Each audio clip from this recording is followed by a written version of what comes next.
அண்ணன் கரூர் மண்ணுல காலை வச்சோன்னே எல்லா கட்சிக்காரங்களும் மெடிக்கல் ஷாப்ல போய் காலை வைக்க போறாங்க. அண்ணன் இங்க பேச பேச எல்லாரும் வயிறு எரிஞ்சு புகை வெளியே தள்ளினா என்ன பண்ணுவாங்க? எல்லாம் ஜெல்லு சொல்றாங்க சாப்பிடறதுக்காக மெடிக்கல் ஷாப் போறாங்க. வெயிட் பண்ணி பாருங்க. எனக்கே ஃபர்ஸ்ட் புரியல, ஏன்பா ஓடுறாங்க அப்படி என்ன நம்ம சொல்லிவிட்டோம். எதிர்கட்சியில எதிர்க்க தான் செய்வாங்க. அதுதான் கோர்ட்டே வந்து அசிங்கப்படுத்தி அமைச்சிருச்சுங்களே. கேன்சல் பண்ணி ரிட்டர்ன் எடுத்துட்டு போவாங்க உங்க பேப்பர்ஸ் எல்லாம் சொல்லி ரிட்டர்ன் அனுப்பிச்சு விட்டாங்க. அவ்வளவுதான், முடிஞ்சு போச்சு. இனி எங்க அண்ணனை தடுக்க யாருமே கிடையாது. அண்ணன் இப்ப சூப்பரா. டேய் நான் தோத்துட்டேன்டா. எப்படா டேய், நான் எதிர்பார்க்காத ஒரு விஷயத்த நீ எதிர்பார்த்து பண்ணிட்டேன். அப்படிங்கும் போது எல்லாத்துக்கும் அந்த கோபங்கள் இருக்கும், ஆதங்கள் இருக்கும். இவர் எப்படா அந்த கரூர் மக்கள் மண்ணில் படும் அப்படின்னு ரொம்ப நாளா ஏங்கி இருந்திருப்பாங்க. அது நீ போயிட்டு கிளியர் ஆயிருக்கு. அதெல்லாம் கதறிட்டே தான் இருக்கணும். இன்னும் நீ 4.5 வருஷத்துக்கு 4.5 வருஷத்துக்கு கதறிட்டு தான் இருக்கணும். ஒன்றுமே பண்ண முடியாது. என்னன்னா வண்டாரு ஆட்சி அமைச்சிட்டாரு. அப்படிங்கும் போது இனிமே 5 வருஷம் இல்லை, இன்னும் 50 வருஷம்னாலும் தளபதி தான், அவர் அடிச்சுக்க முடியாது. திமுகவை நல்லா வெச்சு வெளுத்து விடுங்க. என்ன கரூர்னாலே ஒரு பயம் இருந்தது, இப்ப கரூர்னாலே ஒரு நல்ல ஒரு தெளிவாயிருச்சு. ஒன்றும் பிரச்சனை இல்லை. தளபதி அங்கே என்ன அது அவங்கள மீட் பண்ண வேண்டியது கடமை இல்லை. ஏன்னா அவ்வளோ பேர் உயிர் போயிருக்கு. அவர் இறந்துட்டாங்க, நம்ம தான் அவங்கள போய் பார்க்கணும்னு நினைக்கிறாங்க. போய் பார்க்கட்டும், அவ்வளோதான். சிஎம் சாருடைய கரூர் பயணம் நிச்சயமா பாராட்டுக்குரிய விஷயம் தான். பிகாஸ் என்னன்னா 41 பேர் உயிருங்கிறது சாதாரண விஷயம் இல்லை. அதனால கூட ஒரு அரசு பணி அறிவிச்சிருக்கலாம். பிகாஸ் ஏதாச்சும் ஒரு மூலியமா வந்து நம்ம உதவி செஞ்சிட முடியாதா? ஏன்னா அந்த குடும்பம் அவர்களை நம்பி இருக்கும். நான் இருக்கேன் உங்களோட. இது எங்க மகன், எங்க புள்ள, எங்க அண்ணன், எங்க தம்பி, எங்க விஜய், எங்க விஜயோட ஆட்சின்னு ஸ்ட்ராங்கா சொல்லுங்க. அவர் சிஎம் ஆகிட்டாரு, போகிறாரு, நல்ல விஷயந்தான். ஏன்னா வந்து வரலன்னு சொல்லி ஏன்னா தடை போட்டுருந்தாங்க அப்போவே. அந்த டைமில் அந்த இன்சிடென்ட் ஆகும்போதே அவர் ஏர்போர்ட்லேருந்து போக சொன்னதே இவங்க இருக்கவங்க யாரோ தான், நீங்கள் போயிட்டு இங்கே இருக்காதீங்க பிரச்சனையாகும் சொல்கிறது. அதை வச்சு அரசியல் பண்ணிகிட்டு இருக்காங்க. இப்போ ஒரு சிஎம் ஆகிட்டாரு, அவருக்கு யாரும் தடை போட முடியாது. போகிறாரு, போய் பார்க்குறாரு. அங்கே வந்து இந்த அவங்களுக்கு வந்து 41 பேருக்கு கவர்மெண்ட் ஜாப் கொடுக்குறாருன்றாங்க. 41 பேர் இல்லை, 31 பேர் அதில். ஸோ அவங்களுக்கு வந்து கொடுக்கும்போது அது நல்ல விஷயம் தானே, கொடுக்கட்டுமே. அந்த குடும்பத்தில் இருக்க சொந்தம் ஆல்ரெடி 20 lakhs கொடுத்துருக்காரு. இப்போ வந்து இது கொடுக்குறது நல்ல விஷயம் தான். அதை வந்து அது அரசியல் பண்ணாமல் இருந்தால் நல்ல விஷயம் தானே. அந்த மக்களை ஏற்றுக்கிறாங்க, போகிறாருன்னும் போது அரசியல் அப்படி தான் பண்ணிட்டு தான் இருப்பாங்க. அவர் எதுவும் ரெஸ்பான்ஸ் பண்ணுறாரா? மீடியாவை பார்க்குறாரா? இல்லை, பார்க்க மாட்டார். ஏன்னா தேவையில்லாமல் நியூஸ் ஆகும். அது இப்போது ஒரு கடவுள் இருக்கார், கடவுள்கிட்ட போய் வேண்டிக்கிட்டே இருக்கும். நம்ம கடவுள் வாயை திறப்பாரா? திறக்க மாட்டார். ஆனால் செயலில் ஏதாவது பண்ணிக்கிட்டே இருக்கும், செயல் வந்துக்கிட்டே இருக்கும். அந்த மாதிரி தான் அவர் வந்து ஒரு அவ்வளோதான், வாய் தரக்கூடாது, அவ்வளோதான். ஆக்டிவிட்டீஸ் வந்து அதான் 40 நாள் ஆகிருக்கு. அப்புறம் அதுக்குள்ளே ஒரு மினிஸ்டர் மேலே பழிய போட்டாங்க, போதை மருந்து யூஸ் பண்ணுறாரு அப்படின்னு. அப்புறம் இன்னொரு மினிஸ்டர் கீர்த்தனா மேலே ஏதோ ஸ்கூலில். இப்போ நேற்று கூட ஒரு மினிஸ்டரை பார்த்தேன், ஏதோ டயர் ஏதோ சரியில்லைன்னு சொல்லிட்டு அந்த மினிஸ்டரை போட்டு கால் பண்ணால் அந்த ஆளே கலாய்க்கிறான். மினிஸ்டர் எம்எல்ஏவை கலாய்க்கிறான். நீங்கள் யார், என்ன ஏது டயர் பிரச்சனை, ஏதோ அந்த வண்டியோட இதுவை பார்த்துருக்காரு போல், ஏதோ போயிட்டு ஏதோ ஒரு இடத்துல கால் பண்ணுறாரு ஒருத்தருக்கு. அந்த எம்எல்ஏ வந்துட்டு ரொம்ப தும்முறா பேசுகிறாரு. யார் நீங்கள் யார், டயர் பிரச்சனை, டயர் இருக்கு. அவன் சொன்னான், உங்களுக்கு எதுவும் தெரியாதுங்க வைங்க அப்படின்றான். அவன் எம்எல்ஏவே கலாய்க்கிறான். அவன் அந்த மாதிரி இருக்காங்க. ஏன்னா புதுசாக வந்து எம்எல்ஏ வந்திருக்காங்கல்ல, அதனால் யாரும் பெருசாக மதிக்க மாட்டுறாங்க. ஏன்னா பீப்புளுக்கே வந்து யார் எம்எல்ஏன்னு தெரியாமல் இருக்குது. பட் இருந்தாலும் தெரிய வச்சுட்டே இருக்காங்க இவங்க. இந்த மாதிரி ஏதோ ரைடு போகிறது, இன்ஸ்பெக்ஷன் போகிறது அப்படின்னு சொல்லிட்டு ரீல்ஸாக போட்டுட்ருக்காங்க. அது பார்க்குறதுக்கு நல்லா தானே. அது அவங்க ஒரு சைடில் அரசியல் பண்ணுறாங்கன்னு ஒரு சைடில் பண்ணி தான் ஆகணும். அது அரசியல் அப்படி தான் பண்ணி ஆகணும், வேறு வழி கிடையாது. ஏன்னா விஜய் வந்து என்ன சொல்லிடுறாங்க, 41 பேர் பார்த்தீங்கன்னா இழந்தவருக்கு பார்த்தீங்கன்னா ஒரு இழப்பீடுக்கு வந்து ஒவ்வொரு தலைக்கு பார்த்தீங்கன்னா கவர்மெண்ட் வேலைக்கு சொல்லிடுறாரு. ஏன்னா கவர்மெண்ட் வேலை கிடைத்து ஒரு சாதாரண விஷயம் கேட்டாது. அவன் மாணவ மாநில அவங்க தவமாக இருந்துக்கிறாங்க. காலையில் நைட்லேருந்து ஒரு ராவமாக பட்டு ஏகப்பட்ட கஷ்டப்பட்டு அவங்களுக்கு கிடைக்கிற அங்கீகாரம் 40 பேர் செத்துக்கு ரொம்ப கஷ்டமாக நினைக்கிறேன். ஏன்னா செத்தவன் தான் நீங்கள் கவர்மெண்ட் கொடுப்பீங்களா நான் கேட்குறேன். ஏன்னா அவங்க இவ்வளோ கஷ்டப்படுறாங்க, உங்களுக்கு தெரியும். உங்களுக்கு இப்போ 10-5 வருஷமாக வந்து ஒரு டிஎன்பிசி எக்ஸாம் கஷ்டம். அப்படிப்பட்ட மாணவர் கிடைக்காத கொடுத்தது நான் விஜயை வந்து ஒரு கண்டிக்கத்தக்க சொல்கிறேன்.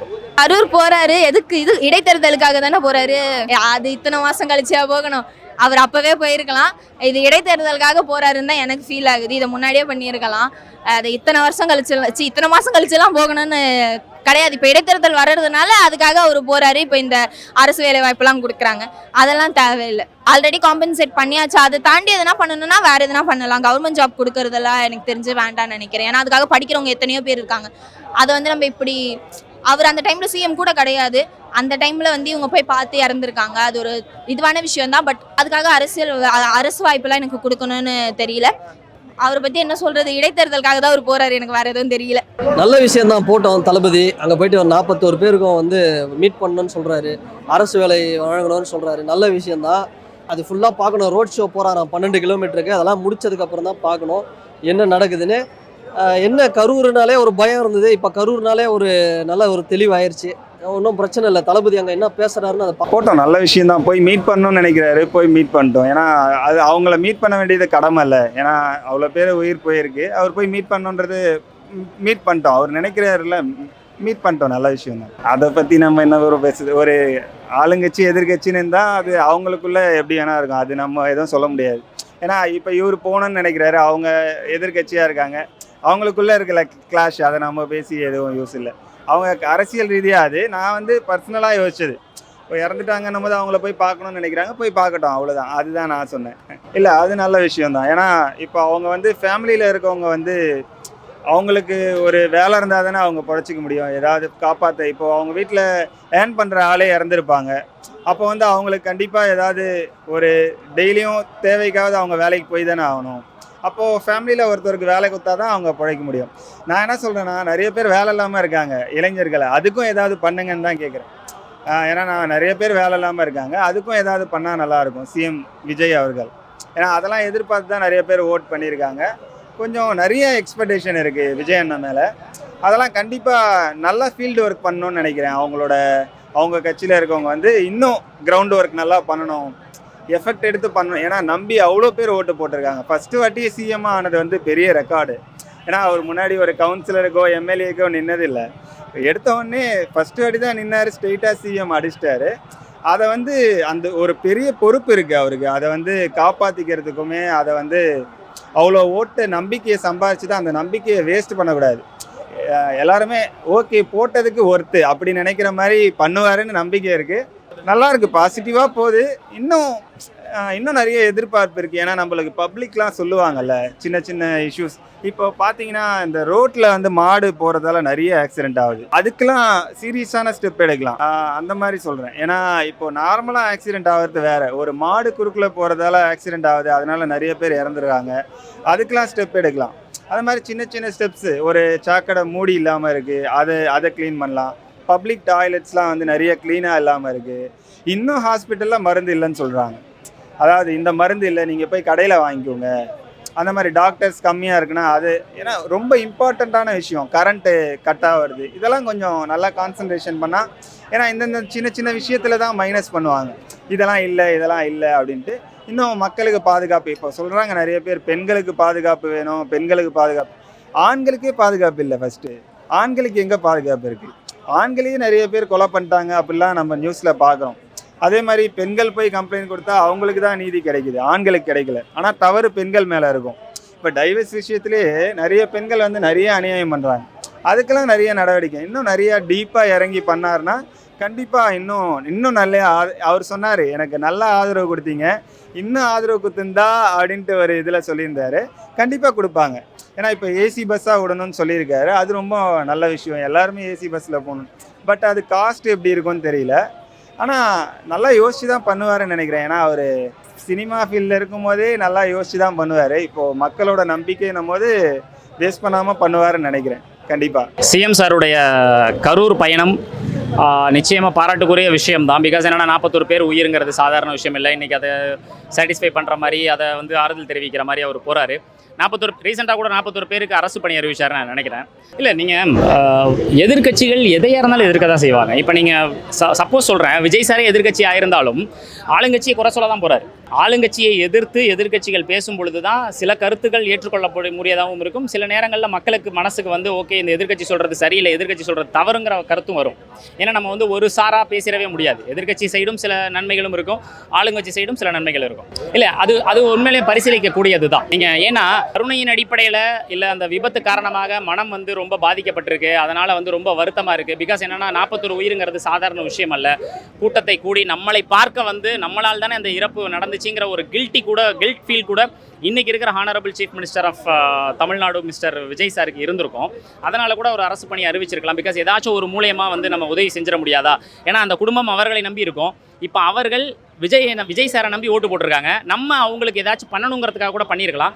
பட் ஓவரால் விமர்சனமாக பார்க்கும் பொழுது இவ்வளோ நாள் படித்து அந்த கோட்டாவிலலாம் சீட் வாங்கி போய் டியூஷன் சென்டர் போயிட்டு ஐஏஎஸ் அகாடமி போயிட்டு அங்கெல்லாம் போயிட்டு ரொம்ப எக்ஸாம் எழுதி ஸ்டெப் பை ஸ்டெப்பாக வரவங்களுக்கு சில வருத்தங்களை கொடுக்கலாம். பிகாஸ் 41 சீட்டை 31 சீட் அதை கவர் பண்ணிடுது. அதனால் கூட there is அந்த கோட்டா மூலியமா சிலருக்கு வாய்ப்புகள் தவறி போகிறதுக்கான வாய்ப்பு இருக்குது. அதை கூட இருக்கலாம். அதனால் கூட விமர்சனங்கள் வந்திருக்கலாம். ப்ரோ சூப்பராக பார்க்குறோம் ப்ரோ. ஏன்னா ரொம்ப நாளாக மக்களும் எதிர்பார்த்தது, நாங்களும் எதிர்பார்த்தது, எப்போ எங்கள் அண்ணன் வந்து கரூர் மண்ணில் காலை வைப்பார்னு சொல்லி அது இன்னைக்கு தான் நடந்திருக்கு.